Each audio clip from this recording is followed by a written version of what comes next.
The Odyssey is the latest from Christopher Nolan, the first film following the monumental success of Oppenheimer. This is, well, Homer's Odyssey told through a very Nolan lens, both for good and for ill, with the good significantly outweighing the latter. It's about Odysseus after the Trojan War, as he's put to the test by a plethora of fantastical entities, as well as his guilt. Admittedly, going in, I was skeptical. I thought the colour grade present in the trailers was far too dark, and that the film would be too grounded, straying from the openly mythic in favour of that Christopher Nolan realism. That is still very much present in this film. Aesthetically, this is my biggest gripe here. However, watching this in the full IMAX format, not in a proper 100% IMAX screen, the pure scale of everything in Hoyte van Hoytema cinematography offsets that visual darkness. The scale of the settings shot on location, the sprawling crowds of extras and the practical effects utilised in the bringing of creatures to life are all captivating, distracting entirely from the colour palette. The Cyclops sequence where Odysseus' crew is trapped in Polyphemus' cave is one of the best scenes at using the colour grade especially well. Although I don't love it for most of the runtime, the darkness of the cave and the limited light from the fire, along with the practical effects which make Polyphemus look to be a fundamental part of the world with no breaks in the diegetic verisimilitude, are engrossing. The darker look goes especially well with the more overt horror sequences present in the Odyssey, where Nolan is able to bring out the visually darker moments. Same goes for the Circe sequence, when she transforms Odysseus' men into pigs, which is aptly disgusting. These two moments feel like the best uses of the gritty visual look. I don't have an issue with the darker tone. If anything, the darker tone is what makes this film as effective as it is. More on this later. I just want something with a little more colour, a little more fantasy. The sirens are hardly visualised, and a bevy of other monsters are largely concealed. This is more of a heavy, war story with magical elements, rather than a full-on fantasy film. This is encapsulated by that aesthetic look. Effective at times, not as much in others, but it does sort of fade into the back of the mind the more the narrative goes on, its hooks going deeper, and the emotional weight taking more precedent. I've seen people complain about the sound design of this film, like they have for practically every other Nolan film. I have to strongly disagree. I absolutely love how this film sounds. The way that the Ludwig Göransson score hammers away, using a combination of instruments I don't think I've heard before, the trampling of footsteps, Polyphemus' screams of agony, thunder, the waves, it all sounds so crisp. In the theatre, the sounds actively rumbled the seat to degrees I haven't experienced before, and this wasn't in 4DX. The dialogue is reduced. This is about the feeling, the emotional response generated from that pure, audio-visual stimulus. Polyphemus' screams are the loudest thing I think I've ever heard in the films. This sounds incredible. Agamemnon's introduction into the Battle of Troy, not his actual introduction but when the gates of Troy open up, is phenomenal. The score cuts out, he's just standing there, and then his soldiers charge into Troy. The only sound was the rumbling of those footsteps, and I felt great, goosebumps and that electric feeling. Sure, the dialogue may be hard to hear over how much other sounds are crowding it out, but the Odyssey isn't a complicated story. It's the most mythic tale ever told, and so it's pretty easy to follow just visually. This isn't a talkie, but an action drama where character arcs and growth are visible in the performances and the other visuals. Hence, I dig the usage of the sound here, because I didn't care to listen to the dialogue with special detail. I could hear the dialogue fine, but it didn't matter to me. This film is also, for the most part, really well cast. I like the multiracial, diverse cast. Always have. It gives the film its footing as being distinctly a modern retelling of myth, the same way that Joel Coen's The Tragedy of Macbeth did. It's theatrical in a subtextual way. It has the same function, in a way, as the lack of historical accuracy in the armour and the clothing. This is fantasy, only in the grounded way that Nolan can approach it, so it manifests in the casting decisions. Elliot Page, only really in 2 scenes, is a standout as sign-on. His devotion to Odysseus and the tragedy he's been through, brought into combat as Antinous weaseled his way out of the Trojan War, is really emotional. I like the portrayal of how inexperienced he clearly is through his bodily movements. His run in the beginning is particularly janky, but his intention to do well by Odysseus trumps his physical weakness. Then, when he returns when the crew goes to Hades, the guilt and the betrayal come through in Page's delivery of the dialogue. But the real strength of the performance is how much it reverberates across the film. All in all, Page is about 3 scenes in the entire film, but those 3 scenes do a lot to make Silence Death feel all the more impactful for Odysseus' arc. I cannot emphasize how great of a performance Page gives in his limited screen time.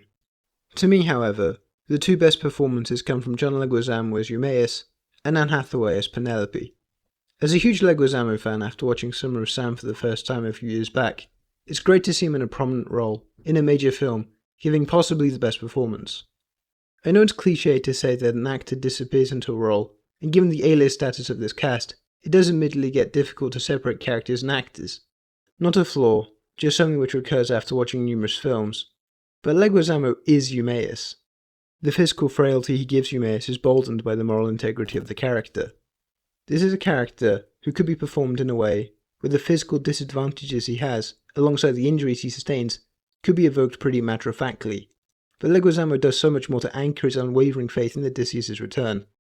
Hathaway does something similar. These are two of the more subtle performances in the Odyssey, without the big, bombastic stunt work, and Hathaway has a moment where she gives an outward emotional outburst. But the majority of Hathaway's performance is in the steadfastness of her face when engaging with the suitors, or the slight twitches in her mouth, betraying that facade when talking to Telemachus. These are two incredible performances. Matt Damon gives a wholly different type of performance as Odysseus. This is proper movie-style level acting, like from the olden days. He doesn't fully disappear into the character, but who cares? He anchors the mammoth 3-hour runtime with emotional gravitas. The pain at leaving his family and the desire to go home is clear on his face. But what I think is more important in this performance is how he brings the hubris to the forefront. Odysseus defies the gods. That is what he does wrong, and it needs to feel believable to not feel contrived when he makes particular decisions which don't help his men. Damon's Odysseus is a complicated man. He's moral to a degree, but haunted by the result of his hubris in innumerable ways. He goes quiet with it when he's recounting his moral failings, introspective in a way which pulls you into his emotional landscape. I will say, this film takes its time to get going. Aside from the sign-on sequence in the beginning, the film takes its time clunkily delivering exposition. It's also not helped that a lot of the weight of this movement relies on Tom Holland, who I'm still not convinced by as an actor. He is consistently paired with better actors, such as Leguizamo and Hathaway, so the scenes don't drag, but they don't sing. The American accent is still jarring. I get what the goal is with the accents, harkening back to the epic films from the 60s, where American actors would keep their accents, and Holland, as Damon's Odysseus' son, should have the same accent, but it sounds jarring. Unfortunately, he's the one weak link in the movie, and he's a prominent role, which is offset by how great everything else in this film is. Although I went in skeptical with the cynicism which had been going on for about a year, I can't deny how great this film is. In retrospect, it seems silly to have doubted Nolan. This is an epic in every interpretation of the word. The Odyssey. 4.5 stars.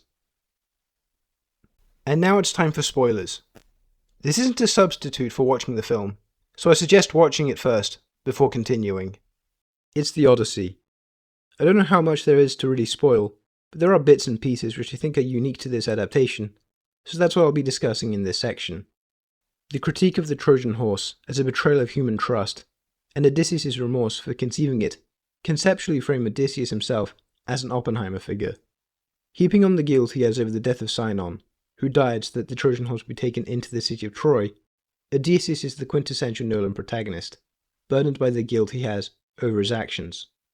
The honourable man he typically is offset by this one central defining moment. And it all comes together at the very end. I think it makes all the more sense that this is the myth that Nolan was interested in adapting. It really fits with the types of story he's told before, mostly Oppenheimer, and I think it made the drama and internal conflict more interesting. Is it clear that I've never really engaged with the Odyssey as a text before this film? What I do know is that the plucking of his bow before a hunt is an addition by Nolan.